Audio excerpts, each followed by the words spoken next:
Hello everyone, बहुत बहुत स्वागत है आप सभी का। दोस्तों, वीडियो 2018 में जो एग्जाम हुआ था हिंदी के तीनों प्रश्न पत्र का जो मैंने आपको दे चुका हूँ ऑलरेडी।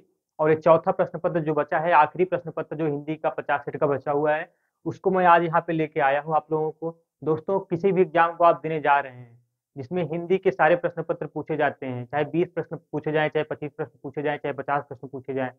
यूपी ट्रिपल एससी के पिछले सेटों का प्रैक्टिस सेट आप अगर सॉल्व करते हैं तभी आपको जो है आगे मजा आता है। ठीक है, तो मतलब पिछला जो पेपर हुआ है, आप उसको प्रैक्टिस सेल्फ सॉल्व करके जाएंगे तो आपको बहुत आसानी हो जाएगी। और दोस्तों, मैं आज यहाँ पे जो बताने वाला हूँ, ये जैसे देखिए अव्यय दिया गया है, पदार्थक क्रिया दिया गया, विशेषण पूछा है। तो जितने भी चार ऑप्शन भी दिए गए हैं, चार ऑप्शन के साथ जो ऑप्शन एक्स्ट्रा है उसको भी बताऊंगा कि वो क्या शब्द है क्या नहीं। तो पूरा विस्तृत जानकारी आपको यहाँ पे देने वाला हूँ। बहुत इंपॉर्टेंट क्लास है। ठीक है, चलिए देखते हैं सबसे पहला प्रश्न क्या है। दीर्घ स्वर पूछ रहा है, इसमें दीर्घ स्वर क्या है? ई ए। चार ऑप्शन दिया गया है, ई ए। इनमें पूछ रहा है कि दीर्घ स्वर कौन सा है।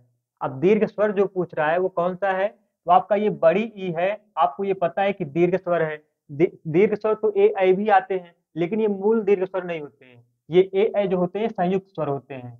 ई जो है वो आपका ये दीर्घ स्वर है। ठीक है, इसके अलावा छोटा आ, छोटा ई, छोटा ऊ और री, ये आपके ह्रस्व स्वर में आते हैं। ये आपके ह्रस्व स्वर में आते हैं। लेकिन अगर आपका ए ऐ ओ औ पूछा जाए तो ये संयुक्त स्वर में आता है। और दीर्घ स्वर में क्या आता है? बड़ा आ, बड़ी ई, बड़ा ऊ। बड़ा आ, बड़ी ई, बड़ा ऊ।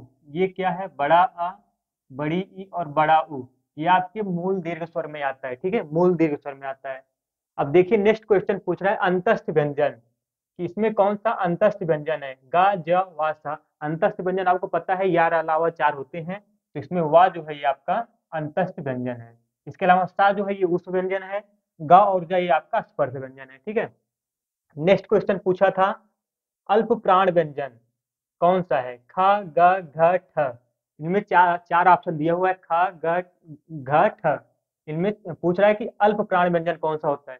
तो अल्प प्राण व्यंजन आपको पता होना चाहिए कि जो वर्ग होते हैं पांचों वर्ग कचट तप, उनमें पांचों वर्ग का जो पहला, तीसरा और पांचवा शब्द होता है, वर्ड होता है, शब्द नहीं वर्ड, उसे क्या बोलते हैं? अल्प प्राण व्यंजन बोलते हैं। मतलब 135 ये फार्मूला है अल्प प्राण का। तो 135 मतलब जितने भी का वर्ग, चा वर्ग, टा वर्ग, ता वर्ग और पा वर्ग के हैं। तो देखिए 135 मतलब पहला, तीसरा और पांचवा वर्ण। तो खा ये दूसरा आ रहा है, गा ये तीसरा तीसरा आ रहा है, घा ठ। तो इस तरीके से इसमें जो हो जाएगा वो आपका गा हो जाएगा। गा क्योंकि तीसरा वर्ण आ रहा है। का खा ग, का वर्ग का तीसरा वर्ण। देखिए पहला, तीसरा और पांचवा अल्प प्राण होता है, जबकि दूसरा और चौथा क्या होता है? वो ये अल्प प्राण होता है, अल्प प्राण। 135, जबकि 24 जो होता है वो महाप्राण होता है। मतलब 24 का मतलब क्या होता है? 24 का मतलब दूसरा और चौथा, हर वर्ग का दूसरा और चौथा वर्ण जो होता है वो महाप्राण होता है। जैसे खा ये महाप्राण है, का खा, खा दूसरे नंबर पे आ रहा है। ग घा, घा चौथे नंबर पे आ रहा है। दूसरा और चौथा क्या होता है? ये महाप्राण होता है। ठीक है, अब टा ठ, टा वर्ग का टा ठ, ठा दूसरे नंबर पे आ रहा है, दूसरा महाप्राण। 135 और 24 का फार्मूला अगर आप याद रखेंगे तो आपको कोई परेशानी नहीं होगी अल्पप्राण और महाप्राण व्यंजन में। नेक्स्ट है घोष वर्ण। घोष वर्ण पूछ रहा है कि ज, क, च, ट, चार ऑप्शन दिया है। और इससे पूछ रहा है कि घोष वर्ण किसे कहते हैं। घोष वर्ण को ही सघोष वर्ण भी बोला जाता है। और घोष का सघोष के अलावा क्या होता है? अघोष होता है। इसमें घोष पूछ रहा है यानी सघोष वर्ण पूछ रहा है। तो घोष वर्ण का जो फार्मूला होता है वो 345 होता है। इसको भी आप ध्यान दीजिएगा। अल्प प्राण, महाप्राण और घोष और अघोष, दोनों को फार्मूला आप याद रखना पड़ेगा। अल्प प्राण महाप्राण में 135 24 चलता है, और घोष और अघोष में ये 345 जो है आपका, ये घोष या इसी को सघोष बोला जाता है। ठीक है, और जबकि 12 ये आपका क्या होता है? अघोष। 12 का मतलब पहला और दूसरा, हर वर्ग का पहला और दूसरा अघोष होता है, जबकि हर वर्ग का तीसरा, चौथा और पांचवा सघोष होता है। तो अब देखिए इसमें ज, क, च, ट इस तरीके से दिया हुआ है। तो ज जो होता है आपका चा छा जा तीसरे नंबर पे आ रहा है। तो जा आपका क्या हो जाएगा? ये जा ये घोष वर्ण हो जाएगा। घोष या इसी को सघोष वर्ण कहते हैं। आप लोग को बहुत अच्छे से यहाँ पे समझाया जा रहा है। आप लोगों को बस बहुत थोड़ा ध्यान से देने वाली चीजें हैं और बहुत इंपॉर्टेंट है। ठीक है, प्रैक्टिस सेट चल रहा है यहाँ पे एक तरीके से, और सारे क्वेश्चन वीडियो के एग्जाम में पूछे गए हैं, और जो री एग्जाम होने वाला है उसके लिए भी इंपॉर्टेंट है। तो आप लोग ध्यान दीजिएगा। तो इसमें जा जो हो गया ये आपका सघोष वर्ण हो गया, क्योंकि ये तीसरा, चौथा और पांचवें के वर्ण के अंतर्गत आता है। बाकी आप का देख लीजिए पहले में आता है, चा देख लीजिए पहले में आता है, टा देख लीजिए, टा ठा डा ढा ये भी पहले वर्ण में आता है। ठीक है, तो इस तरीके से अघोष हो गया। लेकिन ये घोष वर्ण पूछ रहा है तो घोष को ही साघोष बोलते हैं, इधर ध्यान दीजिएगा। नेक्स्ट है ओष्ठ वर्ण। ओष्ठ वर्ण में ऑप्शन दिया हुआ है अ आ इ उ। इसमें कौन सा ओष्ठ वर्ण है, मतलब किस किस वर्ण का जो है उच्चारण ओष्ठ से होता है, यानी ओठ से। तो ओष्ठ से जो होता है उ बोल के देखिए आप, उ बोलते हैं तो आपका ओठ जो है बाहर आता है, तो ये उ वाला वर्ण जो हो गया ये आपका ओठ से हो गया। ठीक है, नेक्स्ट पूछ रहा है योग रूढ़ शब्द। योग रूढ़ शब्द, एक होता है रूढ़, एक होता है यौगिक, एक होता है योग रूढ़। तीन प्रकार के शब्द होते हैं, रूढ़, योग रूढ़ और यौगिक। अब देखिए रूढ़ शब्द क्या होता है, रूढ़ केवल एक शब्द होता है कि दो शब्दों से मिलकर नहीं होते, केवल एक शब्द होता है, जैसे पीला, ये आपका क्या हो गया, ये रूढ़ शब्द हो गया। जलज, ये देखिए जलज आपका योग रूढ़ शब्द है। जलज मतलब जल प्लस जा, जल प्लस जा यानी जल में उत्पन्न होने वाला, जल में उत्पन्न होने वाला, जल में पैदा होने वाला, उसे क्या बोला जाता है, कमल। जा मतलब उत्पन्न होता है, जा का शाब्दिक अर्थ जो होता है वो उत्पन्न, जैसे समुद्र जा मतलब समुद्र में उत्पन्न। जलज, जल प्लस जा, तीसरे शब्द की तरफ, तीसरे अर्थ की तरफ इसका भाव जा रहा है। ठीक है, तो उसको क्या बोला जाता है, योग रूढ़ शब्द। हेलो एवरीवन, बहुत बहुत स्वागत है आप सभी का। दोस्तों वीडियो 2018 में जो एग्जाम हुआ था हिंदी के तीनों प्रश्न पत्र का, जो मैंने आपको दे चुका हूँ ऑलरेडी, और ये चौथा प्रश्न पत्र जो बचा है, आखिरी प्रश्न पत्र जो हिंदी का 50 सेट का बचा हुआ है, उसको मैं आज यहाँ पे लेके आया हूँ आप लोगों को। दोस्तों किसी भी एग्जाम को आप देने जा रहे हैं जिसमें हिंदी के सारे प्रश्न पत्र पूछे जाते हैं, चाहे 20 प्रश्न पूछे जाए, चाहे 25 प्रश्न पूछे जाए, चाहे 50 प्रश्न पूछे जाए, यूपी ट्रिपल एस सी के पिछले सेटों का प्रैक्टिस सेट आप अगर सॉल्व करते हैं तभी आपको जो है आगे मजा आता है। ठीक है, तो मतलब पिछला जो पेपर हुआ है आप उसको प्रैक्टिस सेल्फ सॉल्व करके जाएंगे तो आपको बहुत आसानी हो जाएगी। और दोस्तों मैं आज यहाँ पे जो बताने वाला हूँ, ये जैसे देखिए अव्यय दिया गया है, पदार्थक क्रिया दिया गया, विशेषण पूछा है, तो जितने भी 4 ऑप्शन भी दिए गए हैं, 4 ऑप्शन के साथ जो ऑप्शन एक्स्ट्रा है उसको भी बताऊंगा कि वो क्या शब्द है क्या नहीं, तो पूरा विस्तृत जानकारी आपको यहाँ पे देने वाला हूँ।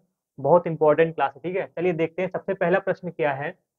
दीर्घ स्वर पूछ रहा है, इसमें दीर्घ स्वर क्या है, ई ए। 4 ऑप्शन दिया गया है, ई ए। इनमें पूछ रहा है कि दीर्घ स्वर कौन सा है। अब दीर्घ स्वर जो पूछ रहा है वो कौन सा है, तो आपका ये बड़ी ई है, आपको ये पता है कि दीर्घ स्वर है। दीर्घ स्वर तो ए भी आते हैं, लेकिन ये मूल दीर्घ स्वर नहीं होते हैं, ये ए जो होते हैं संयुक्त स्वर होते हैं। ई जो है वो आपका ये दीर्घ स्वर है। ठीक है, इसके अलावा छोटा आ, छोटा ई, छोटा ऊ और री, ये आपके ह्रस्व स्वर में आते हैं, ये आपके ह्रस्व स्वर में आते हैं। लेकिन अगर आपका ए ऐ ओ औ पूछा जाए तो ये संयुक्त स्वर में आता है। और दीर्घ स्वर में क्या आता है, बड़ा आ, बड़ी ई, बड़ा ऊ, बड़ा आ, बड़ी ई, बड़ा ऊ। ये क्या है, बड़ा आ, बड़ी ई और बड़ा ऊ, ये आपके मूल दीर्घ स्वर में आता है। ठीक है, मूल दीर्घ स्वर में आता है। अब देखिए नेक्स्ट क्वेश्चन पूछ रहा है अंतस्थ व्यंजन, कि इसमें कौन सा अंतस्थ व्यंजन है, गा ज वा सा। अंतस्थ व्यंजन आपको पता है यार अलावा 4 होते हैं, तो इसमें वा जो है ये आपका अंतस्थ व्यंजन है। इसके अलावा सा जो है ये उष्ण व्यंजन है, ग और ज ये आपका स्पर्श व्यंजन है। ठीक है, नेक्स्ट क्वेश्चन पूछा था अल्प प्राण व्यंजन कौन सा है, ख ग घ ठ। इनमें चार ऑप्शन दिया हुआ है, ख ग घ ठ। इनमें पूछ रहा है कि अल्प प्राण व्यंजन कौन सा होता है। तो अल्प प्राण व्यंजन आपको पता होना चाहिए कि जो वर्ग होते हैं, पांचों वर्ग कचट तप, उनमें पांचों वर्ग का जो पहला, तीसरा और पांचवा शब्द होता है, वर्ड होता है, शब्द नहीं वर्ड, उसे क्या बोलते हैं, अल्प प्राण व्यंजन बोलते हैं। मतलब 135 ये फार्मूला है अल्प प्राण का। तो 135 मतलब जितने भी का वर्ग, चा वर्ग, टा वर्ग, ता वर्ग और पा वर्ग के हैं। तो देखिए 135 मतलब पहला, तीसरा और पांचवा वर्ण। तो खा ये दूसरा आ रहा है, गा ये तीसरा तीसरा आ रहा है, घा ठ। तो इस तरीके से इसमें जो हो जाएगा वो आपका गा हो जाएगा।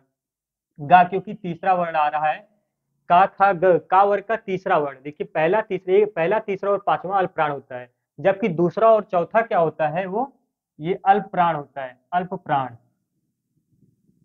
135। जबकि 24 जो होता है वो महाप्राण होता है। मतलब 24 का मतलब क्या होता है, 24 का मतलब दूसरा और चौथा, हर वर्ग का दूसरा और चौथा वर्ण जो होता है वो महाप्राण होता है। जैसे खा ये महाप्राण है, का खा, खा दूसरे नंबर पे आ रहा है, ग घा, घा चौथे नंबर पे आ रहा है। दूसरा और चौथा क्या होता है, ये महाप्राण होता है। ठीक है, अट्टा ठ टावर का टा ठा ठा दूसरे नंबर पे आ रहा है, दूसरा महाप्राण। 135 और 24 का फार्मूला अगर आप याद रखेंगे तो आपको कोई परेशानी नहीं होगी अल्पप्राण और महाप्राण व्यंजन में। नेक्स्ट है घोष वर्ण। घोष वर्ण पूछ रहा है कि ज, क, च, ट, चार ऑप्शन दिया है और इससे पूछ रहा है कि घोष वर्ण किसे कहते हैं। घोष वर्ण को ही सघोष वर्ण भी बोला जाता है। और घोष का सघोष के अलावा क्या होता है, अघोष होता है। इसमें घोष पूछ रहा है यानी सघोष वर्ण पूछ रहा है। तो घोष वर्ण का जो फार्मूला होता है वो 345 होता है। इसको भी आप ध्यान दीजिएगा। अल्पप्राण महाप्राण और घोष और अघोष दोनों को फार्मूला आप याद रखना पड़ेगा। अल्पप्राण महाप्राण में 135-24 चलता है और घोष और अघोष में ये 345 जो है आपका, ये घोष या इसी को सघोष बोला जाता है, ठीक है। और जबकि 12 ये आपका क्या होता है, अघोष। 12 का मतलब पहला और दूसरा, हर वर्ग का पहला और दूसरा अघोष होता है, जबकि हर वर्ग का तीसरा, चौथा और पांचवा सघोष होता है। तो अब देखिए इसमें ज, क, च, ट इस तरीके से दिया हुआ है। तो ज जो होता है आपका चा छा जा तीसरे नंबर पे आ रहा है, तो जा आपका क्या हो जाएगा, ये जा ये घोष वर्ण हो जाएगा। घोष या इसी को सघोष वर्ण कहते हैं। आप लोग को बहुत अच्छे से यहाँ पे समझाया जा रहा है। आप लोगों को बस बहुत थोड़ा ध्यान से देने वाली चीजें हैं और बहुत इंपॉर्टेंट है, ठीक है। प्रैक्टिस सेट चल रहा है यहाँ पे एक तरीके से और सारे क्वेश्चन वीडियो के एग्जाम में पूछे गए हैं और जो री एग्जाम होने वाला है उसके लिए भी इंपॉर्टेंट है, तो आप लोग ध्यान दीजिएगा। तो इसमें जा जो हो गया ये आपका सघोष वर्ण हो गया, क्योंकि ये तीसरा, चौथा और पांचवें वर्ण के अंतर्गत आता है। बाकी आप का देख लीजिए पहले में आता है, चा देख लीजिए पहले में आता है, टा देख लीजिए टा ठा डा ढा ये भी पहले वर्ण में आता है, ठीक है। तो इस तरीके से अघोष हो गया। लेकिन ये घोष वर्ण पूछ रहा है तो घोष को ही सघोष बोलते हैं, इधर ध्यान दीजिएगा। नेक्स्ट है ओष्ठ वर्ण। ओष्ठ वर्ण में ऑप्शन दिया हुआ है अ आ इ उ। इसमें कौन सा ओष्ठ वर्ण है, मतलब किस किस वर्ण का जो है उच्चारण ओष्ठ से होता है, यानी ओठ से। तो ओष्ठ से जो होता है उ बोल के देखिए आप, उ बोलते हैं तो आपका ओठ जो है बाहर आता है, तो ये उ वाला वर्ण जो हो गया ये आपका ओठ से हो गया, ठीक है। नेक्स्ट पूछ रहा है योग रूढ़ शब्द। योग रूढ़ शब्द, एक होता है रूढ़, एक होता है यौगिक, एक होता है योग रूढ़। तीन प्रकार के शब्द होते हैं, रूढ़, योग रूढ़ और यौगिक। अब देखिए रूढ़ शब्द क्या होता है, रूढ़ केवल एक शब्द होता है कि दो शब्दों से मिलकर नहीं होते, केवल एक शब्द होता है। जैसे पीला, ये आपका क्या हो गया, ये रूढ़ शब्द हो गया। जलज, ये देखिए जलज आपका योग रूढ़ शब्द है। जलज मतलब जल प्लस जा, जल प्लस जा यानी जल में उत्पन्न होने वाला, जल में उत्पन्न होने वाला, जल में पैदा होने वाला, उसे क्या बोला जाता है, कमल। जा मतलब उत्पन्न होता है, जा का शाब्दिक अर्थ जो होता है वो उत्पन्न। जैसे समुद्र जा मतलब समुद्र में उत्पन्न। जलज, जल प्लस जा, तीसरे शब्द की तरफ, तीसरे अर्थ की तरफ इसका भाव जा रहा है, ठीक है। तो उसको क्या बोला जाता है, योग रूढ़ शब्द। नेक्स्ट है तो पर देखिए पर अपने में केवल एक शब्द है, इसमें कोई और शब्द नहीं मिला हुआ है, तो इससे पर क्या हो जाएगा, रूढ़ शब्द। दूध वाला, दूध प्लस वाला, दूध वाले में क्या मिला है, दूध प्लस वाला। दूध प्लस वाला दो शब्दों से मिलकर बना है, तो ये यौगिक शब्द है। यौगिक इसलिए है क्योंकि ये तीसरे शब्द, तीसरा इसका कोई अर्थ निकल के नहीं आ रहा है, और जबकि जलज का जो है तीसरा अर्थ निकल के आ रहा है। तो दूध वाला यौगिक हो गया और जलज क्या हो गया, योग रूढ़ हो गया। महोत्सव का संधि विच्छेद पूछा है, तो महाधन उत्सव। और भी कई ऑप्शन थे, लेकिन जो है महोत्सव का जो संधि विच्छेद होता है महाधन उत्सव। और ध्यान दीजिएगा ये गुण संधि है, गुण स्वर संधि है, ठीक है। महाधन गुण स्वर संधि में क्या होता है, ए ओ अर। गुण स्वर संधि में ए ओ अर, ये गुण संधि के जो है चिन्ह है, ठीक है। तो महाधन उत्सव बराबर महोत्सव, महोत्सव देखिए ओ आ रहा है ना, तो ये गुण स्वर संधि हो गया। बैलगाड़ी में समास पूछ रहा है कि बैलगाड़ी में कौन सा समास है। ऐसी गाड़ी जो बैल से, मतलब बैल से चलने वाली गाड़ी, बैलगाड़ी का जो विग्रह होता है वो बैल से चलने वाली गाड़ी से आ रहा है। और कारक जो होता है ये कारक का चिन्ह होता है, इससे एक तरीके से कारक के अंतर्गत आता है, परसर के अंतर्गत आता है। तो बैलगाड़ी में जो होता है वो करण तत्पुरुष समास होता है, करण तत्पुरुष। करण जो है ये से का चिन्ह परसर्ग होता है, ठीक है। से किसका परसर्ग है, करण कारक का, ठीक है। आगमन में उपसर्ग पूछ रहा है, आगमन में उपसर्ग आ प्लस गमन, तो आ प्लस गमन, तो इसमें कौन सा उपसर्ग है, आगमन में आ उपसर्ग है। रसोईया में प्रत्यय पूछ रहा है, बहुत इंपॉर्टेंट है।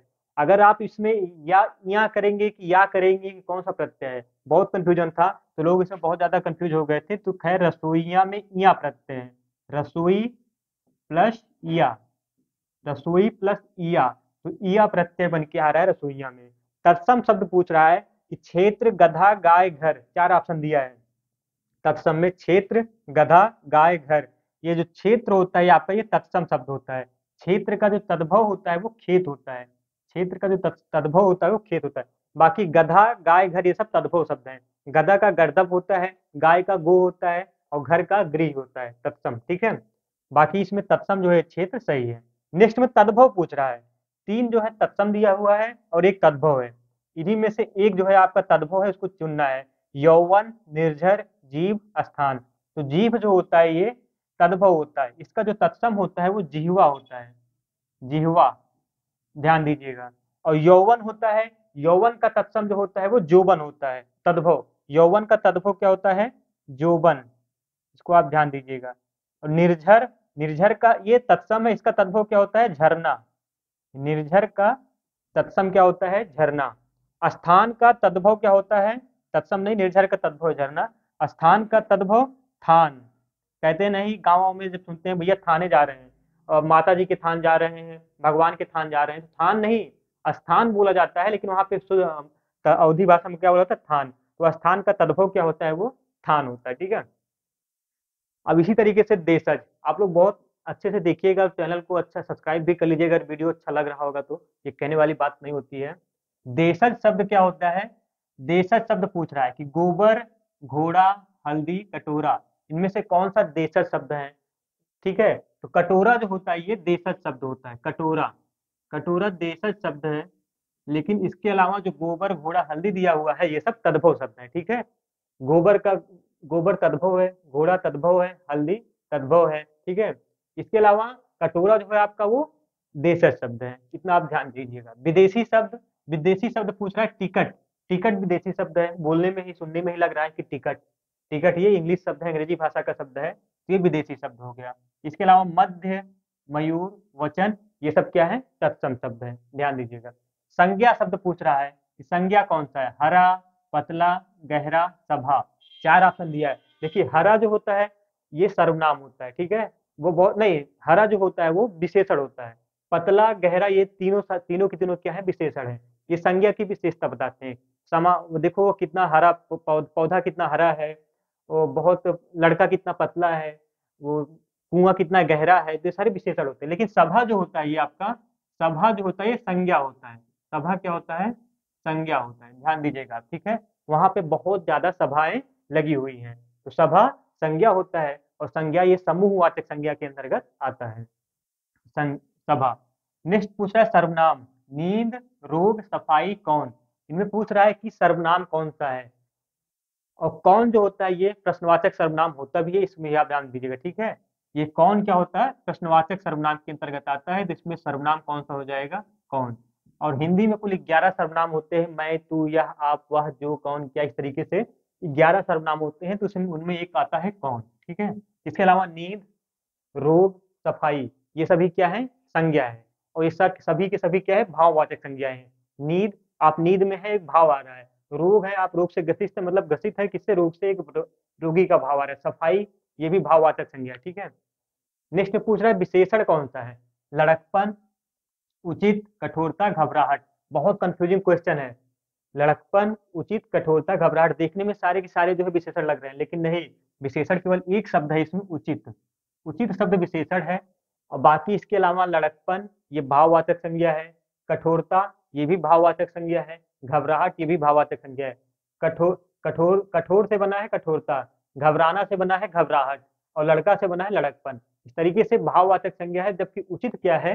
कहते नहीं कि भैया आपका कार्य बहुत उचित है, आपने बहुत उचित तरीके से कार्य को किया है। उचित किसी चीज की संज्ञा की विशेषता बताने वाला शब्द होता है, उसे विशेषण कहते हैं। तो उचित विशेषता बताने वाला शब्द है, तो इस तरीके से क्या है? ये विशेषण है। बाकी किसी में विशेषता बताने की बातें नहीं आ रही। ठीक है, बाकी उचित में जो है वो विशेषता बताने का काम हो रहा है, विशेषण है। नेक्स्ट है प्रेरणार्थक क्रिया पूछ रहा है। उठना, चमकना, गिराना, देना। देखिए गिरना से गिराना बना है, मतलब प्रेरणार्थक क्रिया क्या हो गया? गिराना हो गया। बाकी के बाकी सारे नॉर्मल क्रिया है, मूल क्रिया है, लेकिन गिराना क्या है? वो प्रेरणार्थक क्रिया है। प्रेरणार्थक क्रिया आप ध्यान देंगे, कर्ता स्वयं कार्य ना करके किसी और को कार्य करने के लिए प्रेरित करता है, उसे क्या कहते हैं? प्रेरणार्थक क्रिया। तो ये क्रिया गिराना जो होता है ये खुद नहीं गिर रहा है, इसको किसी ने गिराना मतलब किसी और के द्वारा प्रेरित होकर ये गिराना है, ठीक है, इसलिए कि क्या है, पदार्थक क्रिया है। अव्यय पूछ रहा है कि अव्यय कौन सा शब्द है, उत्तर, ठीक, जापान, कृष्णा। 4 ऑप्शन है, उत्तर, ठीक, जापान, कृष्णा। अब ये देखिए, अव्यय किसे कहते हैं, जहां लिंग वचन कारक आदि के आधार पर शब्दों में कोई परिवर्तन ना हो उसे क्या कहते हैं, अव्यय कहते हैं। लिंग वचन कारक के आधार पर शब्दों में कोई परिवर्तन ना हो। अब ये उत्तर, ये ठीक जो है, ठीक को आप किसी और तरीके से लिख सकते हैं, ठीको, ठीका, ठीकू कुछ लिख सकते हैं, नहीं लिख सकते हैं। ठीक है तो अपने में ठीक है, उसमें कोई चेंज नहीं है, तो ये क्या है, आपका अव्यय शब्द हो गया। बाकी उत्तर, जापान, कृष्णा में लिंग के आधार पर आप जो है चेंज कर सकते हैं, जापान को जापानी कर सकते हैं, उत्तर का उत्तरों कर सकते हैं, सभी उत्तरों के जवाब दें इस तरीके से आप बोलते हैं। कृष्णा है, इसको इसको भी चेंज कर सकते हैं। तो ठीक जो होता है ये अव्यय शब्द होता है, ठीक है। पर्यायवाची, पक्षी का पर्यायवाची पूछ रहा है कौन सा है। 4 ऑप्शन दिया है, भूधर, मीन, वृंद, बिहग। इनमें पक्षी का पर्यायवाची पूछ रहा है, तो इसमें क्या होगा, बिहग। बिहग मतलब होता है पक्षी। बाकी भूधर, मीन, वृंद ये सब मछली के पर्यायवाची है, ठीक है। जटिल का विलोम पूछ रहा है, बहुत इंपॉर्टेंट क्वेश्चन है। सरल, कठिन, कुटिल, टेढ़ा। तो जटिल का जो विलोम होता है वो एक ही होता है, वो सरल होता है। कहते हैं भैया बहुत जटिल काम है, मैं इसको नहीं कर पाऊंगा। और दूसरा जो साहसी व्यक्ति होता है, कहता है भैया बहुत सरल काम है, इसको मुझे दे दीजिए। तो जटिल का विलोम क्या होता है, सरल। बाकी कठिन, कुटिल, टेढ़ा ये एक दूसरे समानार्थी शब्द है। कुटिल का भी जो है विलोम क्या होता है, सरल होता है। बहुत कुटिल काम है, इसका भी क्या होता है, सरल होता है, आप ध्यान दीजिएगा। जो देने योग्य है उसे क्या कहा जाता है, जो देने योग्य हो, जो किसी को देने योग्य हो उसे ज्ञेय कहा जाता है, कि पेय कहा जाता है, कि देय, की दान। जो देने योग्य होता है उसे देय कहा जाता है, ठीक है। और जो पीने योग्य होता है उसे पेय कहा जाता है, और जो गाने योग्य होता है उसे ज्ञेय कहा जाता है, ध्यान दीजिएगा। युग्म शब्द का सही अर्थ पूछ रहा है, दिन और दीन। युग्म शब्द का सही अर्थ, दिन और दीन। 4 ऑप्शन दिया था। दिन का मतलब होता है दिवस, दिन का मतलब होता है दिवस, और दीन का मतलब होता है गरीब। तो दिवस और गरीब जिस ऑप्शन में रहा होगा वही ऑप्शन इसका सही होगा। दिन, दिवस और गरीब ऐसे कर क्या सकता है, गरीब को पहले कर देगा, दिवस को बाद में कर देगा, तो वो ऑप्शन गलत माना जाएगा। एग्जाम में आपका मेंटली जो है आपको चेक करता है, ठीक है। अनेकार्थक शब्द, अनेकार्थक शब्द पूछ रहा है, साहस, पुस्तक, अंबर, बालक। इनमें से कौन सा एक शब्द है, साहस, पुस्तक, अंबर, बालक, जिसके कई सारे अर्थ होते हैं। साहस जो होता है, साहस का मतलब साहसी होता है, पुस्तक का मतलब पुस्तक ही होता है और कुछ नहीं होता है, बालक का मतलब बालक ही होता है। लेकिन अंबर जो होता है ये एक अनेकार्थी शब्द है। अंबर क्या है, अनेकार्थी शब्द है। अंबर मतलब वस्त्र होता है, अंबर मतलब कपड़ा, कपड़ा होता है, अंबर मतलब आकाश होता है, अंबर मतलब मेघ होता है, ठीक है। अंबर मतलब कपास होता है, कई सारे अर्थ होते हैं अंबर के, ठीक है। इस तरीके से अंबर क्या है, अनेकार्थक शब्द है। नेक्स्ट पूछ रहा है शुद्ध वर्तनी। शुद्ध वर्तनी आप छाटना है, कौन सा शब्द इसमें शुद्ध है। पूज्य, परीक्षण, प्राण, परीक्षा। 4 शब्द दिए गए हैं। पूज्य में देखिए छोटे ऊ की मात्रा दिया है, गलत है, ये गलत है। परीक्षण में ये भी गलत है, परीक्षण होता है, रा पे छोटी की मात्रा रहेगी, यहाँ पे पा पे बड़ी ऊ की मात्रा रहेगी। प्राण ये भी गलत है, प्राण में जो है क्या रहेगा, यहाँ पे प्राण ड़ा रहेगा। परीक्षा ये अपने आप में सही है, परीक्षा नहीं होता है, परीक्षा होता है, ठीक है। इस तरीके से आप इसको ध्यान दीजिएगा। तो हालांकि परीक्षण जो है इसमें, परीक्षण सही है, परीक्षण सही है, परीक्षण गलत नहीं है। इसमें रा पे छोटी की मात्रा आप कर लीजिएगा, ये ऑप्शन सही करने के लिए। मुझे लगता है कि इसको मैंने सही सही लिख दिया है। तो परीक्षण होता है, परीक्षण, ये गलत है। परीक्षण सही, वो जो लिखा गया था वो सही था, अब ये ऑप्शन क्या हुआ, गलत हुआ। और इसमें यही ऑप्शन सही था, परीक्षा में यही पूछा था एग्जाम में। इसमें अशुद्ध वर्तनी पूछा है कि अशुद्ध वर्तनी कौन सी है। इसमें शुद्ध वर्तनी पूछा था, इसमें अशुद्ध वर्तनी पूछा है। इसमें 3 ऑप्शन जो है आपके सही है, एक गलत है। तो 3 सही है, एक गलत है, एक गलत को चुनना है। प्रादेशिक एकदम सही है, माधुर्य एकदम सही है, प्रमाणिक, प्रमाणिक नहीं होता है, प्रामाणिक होता है, प्रामाणिक, ध्यान दीजिएगा, पा पे आ की मात्रा होता है, प्रामाणिक। बाकी व्याप्त सही है, तो प्रमाणिक ये गलत था। इसका शुद्ध रूप क्या होता है, प्रामाणिक। हमेशा ध्यान दीजिएगा, कई बार एग्जाम में पूछता है। और पूज्य का, पूज्य है, पूज्य में पा पे बड़े की मात्रा रहता है, परीक्षण में रा पे बड़ी की मात्रा रहता है, प्राण में एड़ा रहता है, ठीक है। इस तरीके से आप ध्यान दीजिएगा, अशुद्ध वर्तनी, अशुद्ध वर्तनी। अब इसको मैं इरेज करूंगा, इसके बाद भी कुछ क्वेश्चन है, आप लोग उसको भी देखिएगा, कहीं जाइएगा मत, बस थोड़ा देर। आइए देखते हैं अब इसका, इसमें कुछ और प्रश्न भी मैंने लिख दिया है यहाँ पे। ताकि आप लोग को थोड़ा जल्दी हो जाए। तो यहाँ पे देखिए कुछ प्रश्न दिया गया है, पूछा गया था अधिकरण कारक का परसर्ग पूछा था। अधिकरण कारक का परसर्ग पर, ने, को, से, इनमें कौन सा परसर्ग अधिकरण कारक का है? तो ये पर जो होता है ये अधिकरण कारक का परसर्ग होता है। में और पर ये दोनों क्या होता है? में और पर ये अधिकरण कारक का परसर्ग होता है, में पर। नेक्स्ट पूछ रहा है पुल्लिंग शब्द कौन सा है? क्षमा, घटना, क्षेत्र, रीति। चार शब्द दिए गए हैं, इनमें पूछ रहा है कि कौन सा पुल्लिंग शब्द है। क्षमा स्त्रीलिंग शब्द होता है, घटना भी स्त्रीलिंग शब्द होता है। वो कहते हैं भैया घटना घटित हो गई थी, ठीक है, मुझे क्षमा, मैं आपसे क्षमा प्रार्थी हूँ। इस तरीके से रीति रिवाज से चलो तो रीति भी पुल्लिंग शब्द होता है। लेकिन क्षेत्र जो होता है, कहते हैं भैया मेरे क्षेत्र में आए हो, यहाँ पे रुतबा झाड़ रहे हो। इस तरीके से ये क्या होता है? क्षेत्र क्या होता है? ये पुल्लिंग शब्द होता है, क्षेत्र पुल्लिंग शब्द होता है, ठीक है। अब नेक्स्ट है स्त्रीलिंग शब्द। स्त्रीलिंग शब्द पूछ रहा है दुख, गरिमा, लेख, स्पर्श। चार शब्द दिया, इसमें स्त्रीलिंग पूछ रहा है। तो गरिमा जो होता है ये क्या होता है? स्त्रीलिंग शब्द होता है। कहते हैं मेरी गरिमा को चोट मत पहुंचाओ, ठीक है, मेरी मेरी भी एक गरिमा बनी है, आपसे ज्यादा मेरी गरिमा है, ठीक है। गरिमा मतलब जो होता है वो एक तरीके से कहा जाए इज्जत से जो है जुड़ा हुआ शब्द है। तो दुख ये पुल्लिंग शब्द है, लेख ये पुल्लिंग शब्द है, स्पर्श पुल्लिंग शब्द है, लेकिन गरिमा ये स्त्रीलिंग शब्द है। सदैव बहुवचन में लिखा जाने वाला शब्द कौन सा है? दर्शन, नारी, लता, गाय। चार शब्द दिया है, दर्शन, नारी, लता, गाय। ये दर्शन जो होता है ये सदैव बहुवचन में लिखा जाता है। दर्शन सदैव बहुवचन में लिखा जाता है, नहीं इसका एक वचन और बहुवचन समान होता है। आपके दर्शन हो गए, कई मंदिरों में मैंने दर्शन किए। मंदिरों तो बहुवचन है, लेकिन दर्शन को दर्शनों नहीं कहा जा सकता है। दर्शन को दर्शन ही लिखा जाएगा हर जगह, एक वचन बहुवचन में। इसके अलावा नारी का नारियां, लता का लताएं, गाय का गायें हो सकता है, लेकिन दर्शन का दर्शनाएं नहीं होता है, केवल दर्शन ही होता है। राम घर गया था पूछ रहा है कि कौन सा काल है? राम घर गया था कौन सा काल है? भूतकाल। राम घर गया था ये भूतकाल का उदाहरण है, ठीक है। नेक्स्ट पूछा है मोहन से बैठा नहीं जाता। इसमें वाच्य पूछ रहा है, कौन सा वाच्य है? मोहन से बैठा नहीं जाता, तो बैठा नहीं जाता ये भाव निकल कर आ रहा है। तीन वाच्य होते हैं, कर्ता, कर्म और भाव। तो इसमें क्या है? भाव वाच्य है, क्योंकि बैठा नहीं जाता एक भाव निकल कर आ रहा है। जब सवेरा हुआ तब हम लोग बाहर गए। और कह रहा है कौन सा वाक्य है? मिश्र वाक्य, संयुक्त वाक्य या सामान्य वाक्य, कौन सा है? तो जब सवेरा हुआ तब हम लोग बाहर गए। देखिए दो खंड बन रहे हैं इसके। जब सवेरा हुआ तब हम लोग बाहर गए। जब सवेरा हुआ ये कंप्लीट नहीं हो रहा है अपने आप में एक वाक्य, ये वाक्य अधूरा लग रहा है। मतलब ये आश्रित वाक्य है और ये क्या है? ये प्रधान वाक्य है। जब एक आश्रित वाक्य होता है और एक प्रधान वाक्य होता है, उस वाक्य को हम लोग क्या कहते हैं? उस वाक्य को हम लोग मिश्रित वाक्य कहते हैं। जब सवेरा हुआ तब हम लोग बाहर गए, इसका मतलब ये कौन सा वाक्य है? मिश्र वाक्य है। ये एग्जाम में पूछा था। मुहावरा पूछा था, दो मुहावरा और दो लोकोक्तियां पूछा था। आसमान फट जाना और स्वावलंबी होना, ये दो मुहावरा पूछा था। आसमान फट जाना मतलब अचानक आफत आ जाना, अचानक आफत आ जाना।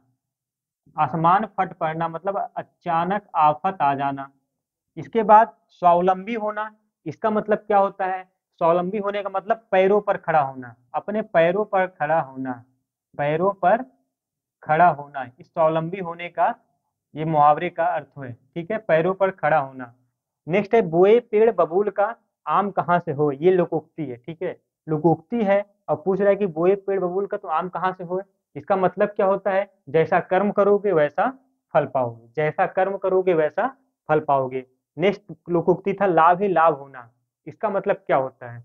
लाभ ही लाभ होना मतलब पांचों उंगलियां घी में होना, पांचों उंगलियां घी में होना, ठीक है, इस तरीके से इसका होता है। लाभ ही लाभ मतलब पांचों उंगलियां घी में होना।